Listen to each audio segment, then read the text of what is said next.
Usually ಮನೆಗಳಲ್ಲಿ waste ಫುಡ್ನ ನಾವು ಡಸ್ಟ್ಬಿನ್ ಹಾಕ್ತೀವಿ. Not every one, but most of them. ಅದ್ರ ಬದಲು ನೀವೇನ್ ಮಾಡಬೇಕು ಗೊತ್ತಾ, ಎಸ್ಪೆಷಲಿ ತಿನ್ನೋ ಐಟಮ್ಗಳು, ಫುಡ್ ಐಟಮ್ಸ್ ಇರುತ್ತಲ್ಲ, ಒಂದು ಯೂಸ್ ಅಂಡ್ ಥ್ರೋ ಪ್ಲೇಟ್ಸ್ ತಗೊಳ್ಳಿ, ಅದರಲ್ಲಿ ಅದನ್ನೆಲ್ಲ ಹಾಕ್ಬಿಟ್ಟು ನಿಮ್ಮ ಏರಿಯಾ ಕಾರ್ನರ್ ಅಥವಾ ಓಪನ್ ಸ್ಪೇಸಲ್ಲಿ ಅದನ್ನು ಇಟ್ಬಿಡಿ. ಯಾವುದು ಹಕ್ಕಿಗಳು ತಿಂತವೆ, ಇಲ್ಲಾಂದರೆ ಸ್ಟ್ರೀಟ್ ಡಾಗ್ಸ್ಗಳು ತಿನ್ನತ್ತೆ, ಅಥವಾ ನಿಮಗೆ ಗೊತ್ತಿರೋ ಸ್ಟ್ರೀಟ್ ಡಾಗ್ಸ್ ಅಥವಾ ನಿಮಗೆ ಗೊತ್ತಿರೋ ಯಾವ್ದಾರ ನಾಯಿ ಇದ್ದರೆ ಆ ಫುಡ್ ಚೆನ್ನಾಗಿದ್ರೆ ಅದನ್ನು ಫೀಡ್ ಮಾಡ್ಬೋದು, ಕೊಡ್ಬೋದು. ಸೊ ಅಟ್ಲೀಸ್ಟ್ ಚೆನ್ನಾಗಿರೋ ಫುಡ್ಡನ್ನು ನೀವು ಡಸ್ಟ್ಬಿನಲ್ಲಿ ಹಾಕಿದರೆ ಅದು ಮಿಕ್ಕಿದ್ದು ಗಾರ್ಬೇಜ್ ಜೊತೆ ಮಿಕ್ಸ್ ಆಗಿ ಟೋಟಲಿ ವೇಸ್ಟ್ ಆಗುತ್ತೆ, ಅದು ಯಾರಿಗೂ ಯೂಸ್ಫುಲ್ ಆಗಲ್ಲ. ಅಟ್ಲೀಸ್ಟ್ ನೀವು ಅಷ್ಟೆಲ್ಲ ಪ್ರಿಪೇರ್ ಮಾಡಿರೋದು ಅಥವಾ ಅಷ್ಟೆಲ್ಲ ದುಡ್ಡು ಕೊಟ್ಟು ಬೈ ಮಾಡಿರೋ ಫುಡ್ಡನ್ನ ನೀವು ಇನ್ ಕೇಸ್ ತಿನ್ನೋಕೆ ಆಗ್ತಿಲ್ಲ ಅಂದರೆ ಅಟ್ಲೀಸ್ಟ್ ಬೇರೆ ಒಂದು ಜೀವಕ್ಕೆ ಅದನ್ನು ಕೊಡ್ಬೋದಲ್ವಾ.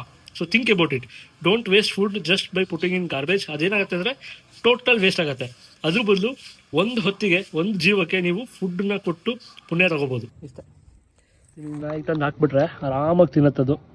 ಸೊ ಸುಮ್ಮನೆ ನೀವು ಡಸ್ಟ್ಬಿನಲ್ಲಿ ಹಾಕಿದರೆ ಅದು ವೇಸ್ಟ್, ಅದು ಫುಡ್ಡು ಹೋಗ್ಬಿಟ್ಟು ಯಾರಿಗೂ ಯೂಸ್ ಆಗೋಲ್ಲ. ನೀವೊಂದು ಅದೇ ಒಂದು ಯೂಸ್ ಅಂತಿರೋ ಪೇಪರಲ್ಲಿ ತಟ್ಟೆಯಲ್ಲಿ ಹಾಕ್ಕೊಂಡು ಬಂದು ಅಥವಾ ಇಲ್ಲಿ ಹೊರಗಡೆ ಕೊಟ್ಟರೆ ಅಟ್ಲೀಸ್ಟ್ ಸ್ಟ್ರೀಟ್ ಡಾಗ್ಸ್ಗಳು ತಿನ್ನತ್ತೆ. ಅಟ್ಲೀಸ್ಟ್ ಹೊರಗಡೆ ಇಟ್ಟರೆ ಇಲ್ಲ ಕಾರ್ನರಲ್ಲಿ ಪಕ್ಷಿಗಳು ತಿಂತವೆ. So don't waste food, is enjoying this food. Joy ಮನೆ ತಿನ್ನು ಮನೆ.